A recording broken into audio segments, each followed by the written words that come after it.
Engkau boleh bayangkan tak berak sambil berjalan? Aku nasihatkan jangan tengok video ni kalau tengah makan. Serius talk.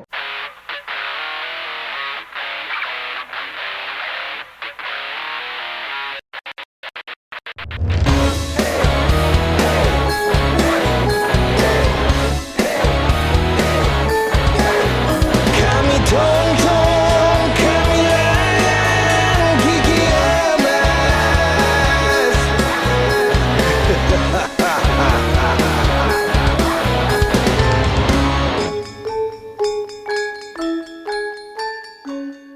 Assalamualaikum dan salam laka bersejarah. Baru-baru ni aku selalu cerita pasal dark side masyarakat Melayu zaman dulu. Ada yang terkejut, ada yang tak percaya, ada juga yang kecam aku. Tak apa, itu hak korang. Aku cuma sampaikan apa yang aku baca je. Tapi adakah masyarakat Melayu tu teruk? Adakah masyarakat Eropah tu gempak gila? Adakah penjajah tu sangat bertamadun? Salah, sangkaan korang tu salah. Kita selalu digambarkan dalam filem-filem diorang yang masyarakat Eropah ni masyarakat yang paling bertamadun. Lagi-lagi bila cerita pasal kehidupan golongan bangsawan dengan kerabat di Raja Eropah. Pakai baju cantik, rambut ropol-ropol, seluar dengan kot satin, ada yang dari sutera, dari baldu, pakai high heels apa semua. Sebenarnya diorang dah brainwash kita menggunakan filem-filem diorang untuk tunjukkan dekat kita yang diorang tu bertamadun padahal jauh panggang dari api. Aku boleh kata macam mana teruk pun kau dengar pasal masyarakat Melayu, teruk lagi masyarakat Eropah ni. Lagi-lagi masa abad ke-18 sampai abad ke-19.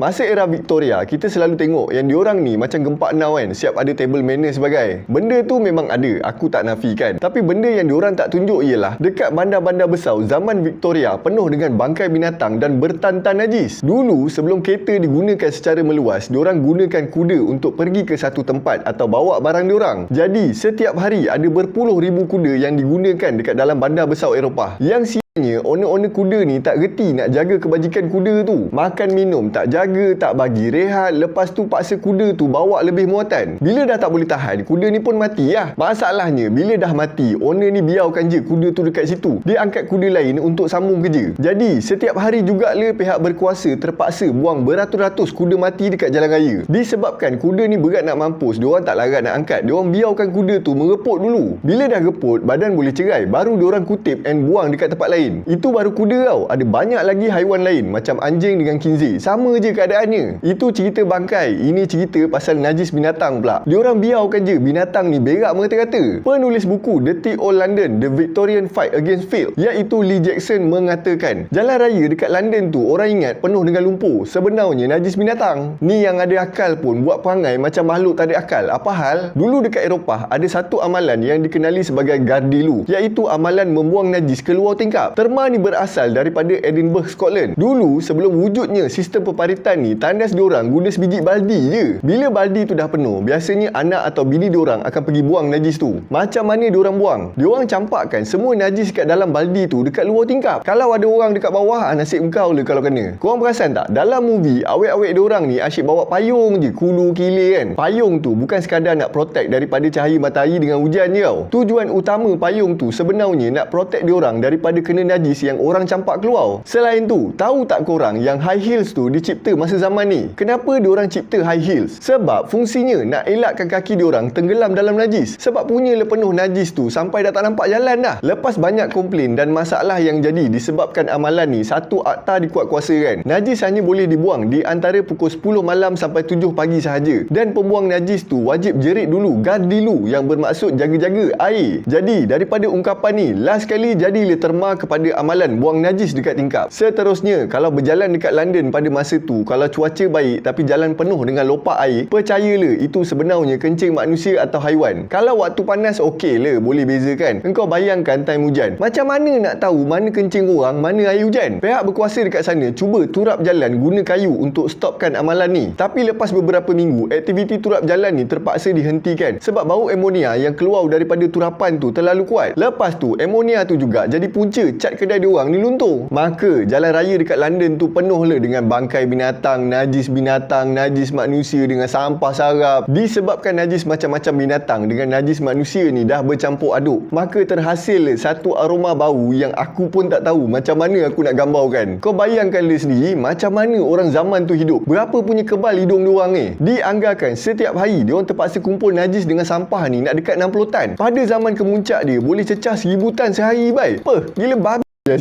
Setiap hari, remaja umur 12 sampai 14 tahun akan diupah untuk kumpulkan najis guna penyodok. Lepas tu diorang lempaukan dekat Sungai Thames. Yang bestnya, Sungai Thames tu lah sumber air diorang. Dekat situ juga diorang buang tai. Apa punya bingai lah diorang ni. Air Sungai Thames tu terus tercemar sampai tak ada orang berani nak guna air sungai tu selama beratus-ratus tahun. Punyalah tercemar sumber air diorang sampai ada kabut angin mengatakan baby terpaksa minum bia kalau susu badan dah habis. Sebab itu je sumber air yang ada. Berdasarkan kenyataan wartawan dan penulis kelahiran London, Sungai Thames tu dah tercemar dengan najis, bangkai haiwan, sampah sarap dan bahan kimia daripada kilang-kilang dekat sepanjang sungai tu. Bau dia punya tak relax pada tahun 1858. Perdana Menteri Britain pada masa tu, Benjamin Disraeli, terpaksa keluar daripada bilik mesyuarat sambil tutup hidung dengan kain. Dia sendiri tak boleh tahan bau busuk dekat tempat dia sendiri. Kau bayangkan, orang dekat pejabat Perdana Menteri tu cubalah nak hilangkan bau busuk tu dengan cara rendamkan langsir dalam kalsium klorida. Tapi tak jalan juga, bau busuk tu lagi kuat. Benda ni bukan dekat London je tau. Hampir semua orang Eropah buat pangai macam ni. Engkau tahu tak Istana Versailles? Inilah istana di mana perjanjian Versailles dibuat yang menjadi penamat Perang Dunia Pertama. Istana ni juga dianggap di antara istana tercantik dan terhebat dekat Eropah pada ketika tu. Tapi percayalah, indah kabau daripada rupa. Istana ni memang penuh dengan perhiasan cantik dan perabot mahal. Ada yang bertatak emas dengan permata. Tapi menurut sejarawan, istana ni juga digelar sebagai cesspool atau kubang tai. Ramai duta atau delegasi luar negara yang datang melawat dekat istana ni tak boleh nak tahan dengan bau busuk dan kotoran dekat dalam istana ni. Istana ni punya le besar tapi ada sikit je bilik air. Itu pun untuk kegunaan kerabat diraja je. Jadi dayang pekerja istana termasuk le tetamu diraja terpaksa buang air dekat tingkap, belakang pintu, koridor istana dan juga bawah tangga. Tak kisah le laki ke, perempuan ke, datuk ke, datin ke, semua buang air mengata-kata. Ada satu penulisan yang mengatakan disebabkan fashion wanita bangsawan pada zaman tu suka pakai kain kembang besar tu, jadi diorang suka buang air besar sambil berjalan tanpa buka pakaian diorang. Disebabkan kain tu kembang, lepas tu besar pula, tak ada orang pun yang perasan yang diorang ni tengah cirit. Alih-alih bergolek je jagung, pisang, biji tembikai kat atas jalan tu. Siapa yang tolong bersihkan? Dia suruh le orang suruhan dia settlekan. Senang betul hidup diorang ni. Selain daripada buang air dalam baldi ataupun ikutlah mana-mana yang diorang nak, ada satu zaman yang diorang ni dah start buang air dalam lubang penakung najis yang diletakkan dekat dalam tanah. Lubang penakung tu pula diorang akan lubang-lubangkan sebab nak kasih air sisa najis tu serap dalam tanah. Bila najis-najis ni dah kering, nanti ada le tukang angkut najis yang datang kutip. Ramai juga yang buat kerja angkut najis ni sebab nak dapatkan income lebih. Engkau kira beruntung le, nak buat income lebih boleh buat Grab je.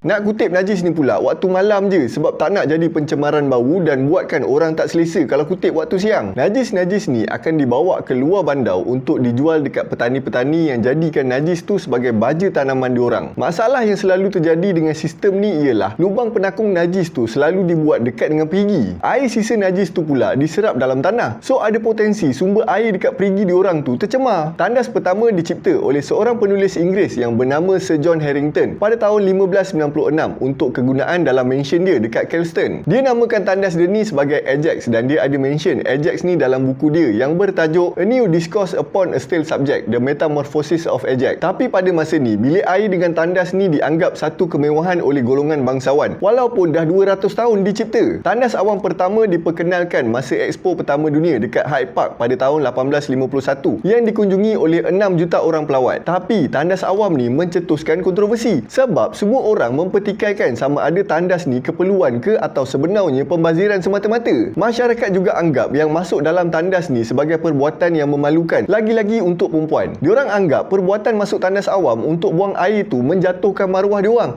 Bukan main cerdik lagi ya. Masuk tandas menjatuhkan maruah, habis berak bersepah-sepah tu okey pula. Tak faham aku macam mana diorang ni berfikir ya. Korang pernah tengok tak? Dalam movie rambut diorang mesti ropol-ropol warna putih tu kan. Tu sebenarnya rambut palsu tau. Alasan diorang nak bagi nampak cantik. Sebenarnya orang yang pakai rambut palsu ni le golongan yang paling pengotor. Sebab kepala diorang penuh dengan kutu dan ada penyakit kelamin. Pada tahun 1580, penyakit kelamin ni jadi epidemik yang paling teruk dekat Eropah lepas peristiwa Black Plague. Kota London tu penuh dengan orang-orang yang ada penyakit sifilis. Disebabkan masa tu tak ada ubat atau antibiotik nak lawan penyakit ni, orang yang ada penyakit ni akan mengalami ruam yang teruk, kudis, buta, demensia dan juga keguguran rambut. Jadi tamadun Eropah ni mula penuh dengan orang-orang yang botak. Dalam tradisi Eropah, botak ni benda yang memalukan tau. Sebab tu dia orang pakai rambut palsu. Punyalah ramai orang yang kena siplis ni sampai demand rambut palsu tu naik gila babi. Dekat sini aku nak kau bayangkan kau duduk di kalangan diorang yang terang-terang ada siplis. Lepas tu pakai pula rambut palsu yang tak ada laluan udara, berkuap di dalam kepala. Nak pula time musim panas dengan peluhnya lagi, dengan tak mandinya lagi. Kau bayangkan satu aroma bau yang paling padu yang aku yakin korang takkan lupa sampai bila-bila.